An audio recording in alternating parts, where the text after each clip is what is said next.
What's up guys, welcome back to the channel. Today we're going to check out a new long range 4-inch quad that has GPS on board. You can fly it 4S or 3S if you're just starting out. It is the Avant CIRO here, and it is a bind and fly. It has DJI on here. They also have an analog version available. I think it's around $179. This one is around $308, and this is different than some of the other ones here that I have reviewed. And I think the biggest difference, guys, is the quality of materials that Avant provides on their designs. And I know that those guys come pretty strong, hard and heavy, with some quality components. And they have motors on here that the other ones did not utilize, like Brother Hobby. These are 15, I believe they were 1504.5 2600 kV motors. So these are really nice motors. They are in that lower realm of the kV, like we talked about on my previous 4-inch reviews. We talked about 3000 and above. It's going to be more of a freestyle, higher kV motor that's going to freestyle better, but it's going to cut into your battery's longevity for long range. If you want to fly any type of Li-ion battery, I suggest going with the lower kV motor on your 4-inch quad. If you're going to send it out there and just have it and use it as a cruiser, this is the type of battery that you want to do that with. This is the Flywheel Explorer 18650 pack, and this is a 3000 milliamp, as well as the GEP RC we're going to test on there. And if you want to make this under 250 grams, you're going to have to fly a pretty small battery on this one, because this one is heavier than the rest of the pack here. So with the 18650, it's going to get you above 300 grams total takeoff weight.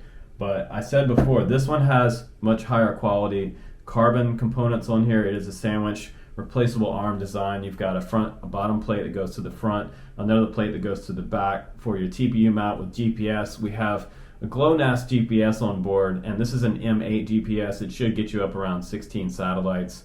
And we have a battery strap on here that will accommodate the 18650, which is also nice. We've got a Rush Cherry antenna on a tall post back here for our CAT-X Vista in the very back, and we have the full-size Vista on this quad as well, which is usually my camera of choice for all of these quads.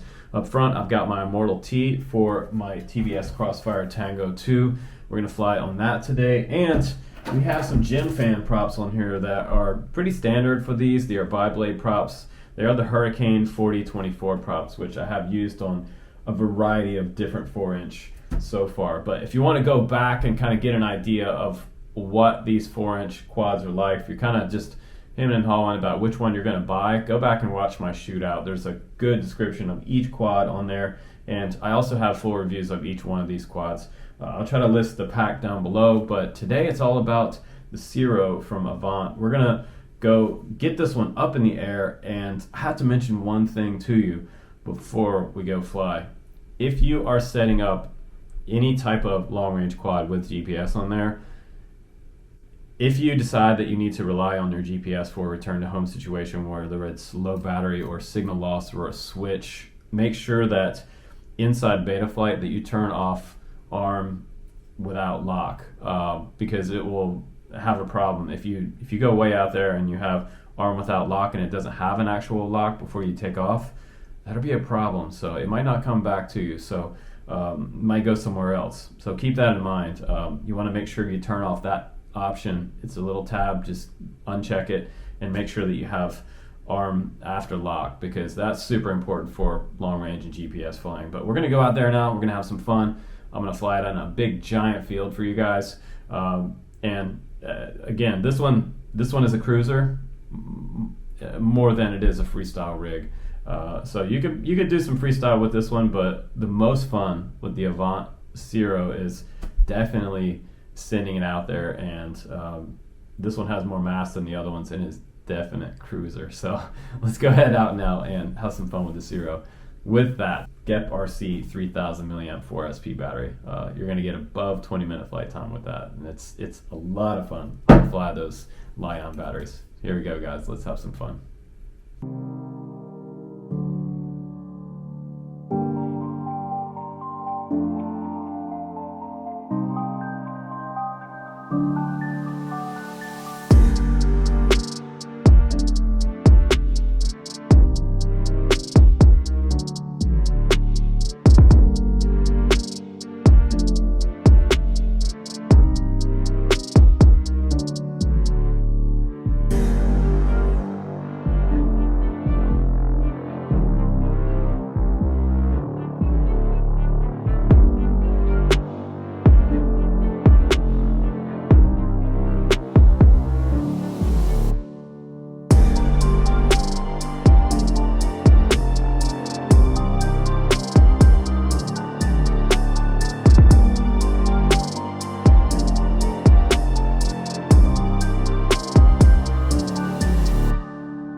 All right, my friends, welcome back from my flight test.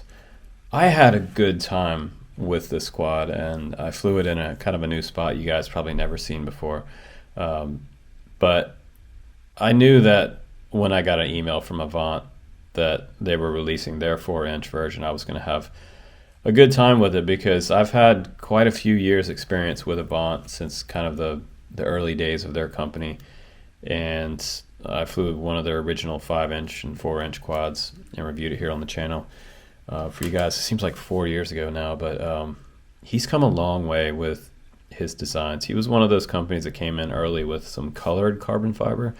One of my favorite quads he released had sort of a blue inlay in it, and it was really cool. Maybe they dyed it or something, but this one doesn't have any fancy carbon on it, but it is going to be one of the more durable quads out of the pack. And I guess if I was to place this in kind of a hierarchy order in my top 5, it'd be somewhere below, like in the top 3, because while it's not really a freestyle quad, it could be, but that's not the point of the 4-inch. The 4-inches right now are all about kind of a medium range cruiser, and I think they've hit the nail on the head here for a cruiser. It's really enjoyable to fly. You can fly at high speed or low speed. It has great penetration with the Vista, and I would fly this one on either the Vista because it's already wired up on my DJI controller, which I have sitting over there, but since he sent me the Nano version, I decided to use my Tango 2. It's already wired up and ready to go. GPS was not set up, so you'll have to do that in beta flight. If you're new, you might want to go check out Oscar Lang's webpage for his GPS setup, and you have to do some things in the CLI to make sure everything is properly working. And you don't want to flip into your switch on your controller into GPS rescue mode without being at least 100 meters away from your home point. And give your quad a good minute to 2 minutes to load up a proper fix before you take off and fly a mile away with these things. Super important, because again, like, your GPS may fail and the return to home might not work. Rescue mode might get screwed up and you might go looking for it. This quad does not have an external beeper, speaking of that. So if you had to go walk into the weeds and try to find this, you would kind of have to look back at your DVR and figure out where you crashed. And for new guys that are sitting out there for the first time, that's sometimes something you have to do. And you can do that on your DJI goggles. You record your video, and whenever you send it out there, you definitely want to be recording all of your flights, just in case you have to use your DVR to go out and find your quad. But we have a backseat CADX Vista back here that will have to be registered. We have the TPU mount back here, very standard mount, nothing fancy or special. It's very minimal mount, which I like. And then we have the Rush antenna. This is called the Cherry Rush antenna, I believe. And that one's an extra tall one, which is cool. XT30 there. Large enough battery strap for the 18650, which is nice, or the 4S850, which if you're doing freestyle, fly it on LiPo. If you're doing sort of medium range flying, do the Lion packs. Full-size Vista camera up front, which I prefer. And this is a little more beastie TPU setup, which would provide some nice protection in a crash. Not a ton, but it's very functional. And I like that he incorporated this up front. So no matter which way you're going with your quad, you should always have a good signal back to your transmitter. It will also show you in your DJI goggles your connection status to your receiver, which is very good. You'll see it drop down to red to the last bar. And a lot of times if you see that happen, you want to go higher up in the air, because it means you're kind of getting away at a distance and having some type of almost signal loss. But with GPS, it's nice, because what happens is the quad, instead of dropping to the ground, it's going to level itself out and then start to rise until it regains signal, which is great about flying these GPS 4-inch rigs. So we have a 3.5 millimeter arm on here, replaceable arm. We've got the 4024 Hurricanes from GemFan. Not a whole ton of pitch, very efficient prop. And what's beautiful about this quad is it does have Brother Hobby motors here. So the only one in the pack that has Brother Hobby. And a lot of the guys that are into their own custom builds will choose Brother Hobby over top of some of these other motors that you've seen on the channel. And the 2750 kV was a smart choice because getting me past that 20-minute flight time, that's what that's all about, and that's nice. We also have an F4 flight controller here that is the 20 amp version. They also make a version of this that has 35 amp if you want. You might even be able to run some 6S on this type of rig, which would be totally crazy, but I think it's going to weigh it down too much. So the average battery on this one is around 850 milliamp for a LiPo, or 1100. But the nice thing about this one is, I call this the truck bed. This one has plenty of battery room here. I did not run an action cam on the top of this one, but if you choose to put one on there, you can do that. I believe he does have some TPU camera mounts for the Insta360 Go, and if you want to run like a naked GoPro, or the new beta FPV Insta360 camera that just came out. I have one of those and I'm testing for you guys. But a very nice quad overall, and I think the quality's there. And honestly, I really love the flight characteristic of this quad. It does fly really smooth. Let's just put it on the scale for you guys real quick, and I'll give you a quick weigh-in, a live weigh-in. If the scale will zero out, there we go, zeroed out for you, and 169.6. Let's put an 850 on there for fun. 4S 850, 265. So if you want to get it under 250, you're going to run that 4S 650 milliamp battery. Now, the Lion is going to get you way above, the registration point, 372.3 grams without the action camera on there. So keep that in mind. If you're trying to stay under 250 grams, 650 is going to be the one you want to go for. But not bad there, 169.5 grams. So it is possible to get this one under 250 for takeoff, which is cool. But I would give him, I haven't given a rating on a quad in such a long time on the channel, because people got super finicky about me rating things, and then like, oh, why does this one get a few points less? Well, I would give him about a 4.8 out of 5, honestly, because I think he did a lot of things right here on this quad. And this is what it's all about. It's about getting out there and doing some medium range cruising with these guys. And if you keep this quad kind of high, DJI on 700 milliwatt will go way out there, miles out there.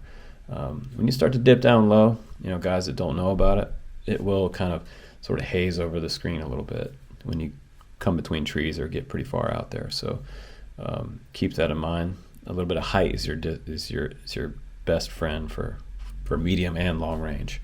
But again, remember to turn off that GPS tab where it says takeoff without arming fix. Make sure you turn that off, and make sure you get a proper arm on your GPS, and you field test it before you go out and try to rely on that GPS. Super important. But I think it's a nicer quality rig than some of the other guys out there, including maybe nicer quality motors than what Gep provides and what Eachine provides. And I think they're probably better than the Diatone series, the Flywoo NIN, and these are the Mambas. So many 4-inch quads here, you guys. But I'll put the link down below for the shootout if you want to go back and watch that. All my favorites on there. The Crocodile ends up being my favorite for 2020 still, and it's still even my favorite over top of this one. So this one is legit, and it's definitely in my top 3 though. So I don't know who to kick out of the way there.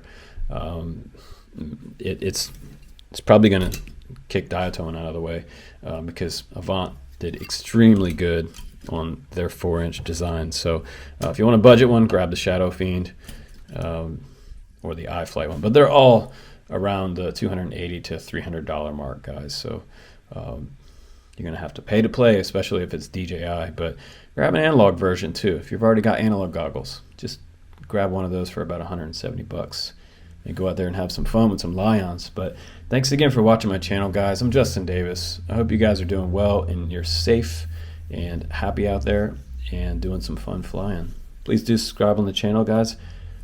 I'll see you on the next one.